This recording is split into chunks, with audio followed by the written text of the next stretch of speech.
Aujourd'hui, c'est vraiment avec beaucoup de plaisir que nous participons à cet atelier. C'est nous-mêmes qui avons décidé, dans le cadre du projet Télédac, de rencontrer les journalistes et surtout les journalistes en charge des TIC. Il est important d'avoir cet atelier pour nous, pour un peu échanger sur ces défis et enjeux de la dématérialisation. Je pense que c'est des nouveaux concepts que notre pays est en train de mettre en œuvre. Et c'est de nouvelles orientations qui sont données par le chef de l'État, son Excellence Monsieur le Président de la République Macky Sall, pour vraiment permettre à cette administration de connaître un nouveau souffle. Parce que nous avons fonctionné d'une certaine manière depuis quasiment notre indépendance à maintenant. Il s'agit là de transformer un peu cette administration pour garantir un peu cette célérité dans nos administrations, pour garantir cette transparence dans ces administrations. Je pense que la dématérialisation est une réponse à tous ces nouveaux défis de bonne gouvernance. Et c'est là véritablement le rôle que nous voulons avoir dans l'administration. Nous voulons être un instrument qui va aider toutes les administrations à pouvoir se doter de ce nouveaux outils. Et dans le cadre de l'urbanisme, nous sommes là avec eux.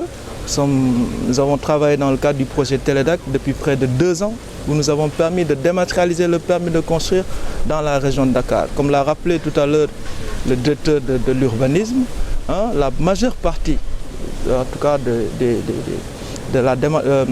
du permis de construire, ça concerne la région de Dakar. Et donc si nous réussissons véritablement à dématérialiser complètement le permis de construire, mais aussi toutes les autres procédures de l'urbanisme, nous pourrons véritablement permettre à nos concitoyens de pouvoir avoir ce service-là dans les meilleurs délais, à un moindre coût et dans une transparence totale. Et nous comptons sur le réseau des journalistes parce que l'enjeu de la dématérialisation, le premier enjeu, c'est cet accompagnement que nous devons faire au niveau des administrations, en premier lieu, mais aussi et surtout pour que ça réussisse, il faut que les populations soient sensibilisées. Et pour nous, les meilleurs relais, c'est les journalistes. Il est important que nous puissions parler le même langage.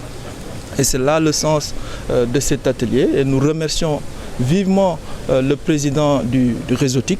Nous remercions tous les journalistes de ce réseau et nous espérons que, à partir de cet atelier, c'est une nouvelle forme de collaboration qui va naître et surtout que ces nouveaux sujets, ces nouveaux concepts qui sont aujourd'hui développés par l'agence puissent être partagés au sein de la population, puissent être vulgarisés. Parce que c'est ce que nous voulons et parce que nous avons constaté quand même au niveau de beaucoup de rédactions la difficulté parfois que les journalistes ont pour traiter ces sujets spécifiques. Et c'est pour cette raison, pour nous, en tout cas, c'est un grand moment que nous vivons aujourd'hui et nous espérons que ça va se perpétuer pour l'intérêt non seulement des journalistes, mais surtout pour l'intérêt de l'État. Voilà, 31 mars 2014, au jour d'aujourd'hui, en termes de bilan et d'évolution, qu'est-ce que Télédac a pu apporter, notamment en termes d'innovation? Alors, Télédac, clairement, depuis le 31 mars, nous avons dématérialisé totalement le permis de construire. Aujourd'hui, le permis de construire est traité exclusivement au niveau de la plateforme dématérialisée, ce que nous n'avions pas auparavant. Et là aussi, nous remercions le ministère de l'Urbanisme qui a fortement appuyé cette dynamique. Parce que nous développons les outils. Mais si les managers, les utilisateurs ne jouent pas le jeu, les projets de dématérialisation ne pourront pas réussir. Parce que derrière ces ordinateurs, nous avons des êtres humains.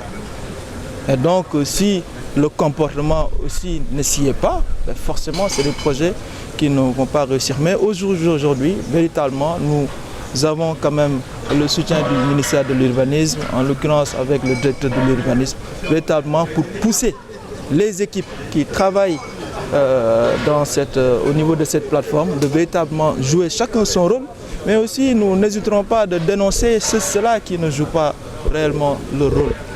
Donc il faut que chacun, à son niveau, puisse traiter le dossier à temps. Sur les données personnelles, bon, là d'abord j'aimerais faire une précision. Je pense que par rapport à Facebook, l'État quand même, je pense à travers la CDP, qui a été mis en place par le président de la République Macky Sall en 2013, pour un peu protéger les données des Sénégalais, que ce soit des données qui sont là au Sénégal, mais aussi des données qui sont à l'étranger.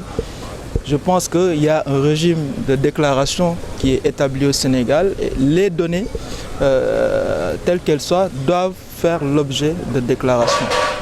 Maintenant, s'il s'agit de Facebook, effectivement, c'est une plateforme qui est aujourd'hui hébergée au niveau des États-Unis. C'est une plateforme qui est gérée aujourd'hui par une compagnie américaine. Le Sénégal n'a aucun moyen pour aujourd'hui disposer de ces données parce que la loi américaine ne le permet pas. Même le gouvernement américain, s'il voulait avoir ces données-là, ils ne peuvent pas. Donc, c'est pour vous dire que effectivement, c'est des nouveaux concepts, c'est des nouvelles, en tout cas, c'est des nouveaux paradigmes. Et le citoyen aussi qui va dans ces plateformes-là doit agir en toute connaissance de cause. Ces données-là appartiennent à ces compagnies. Donc, il ne faudrait pas qu'on fasse n'importe quoi sur ces plateformes. Et le Sénégal n'a jamais demandé d'avoir les données des Sénégalais qui sont sur Facebook.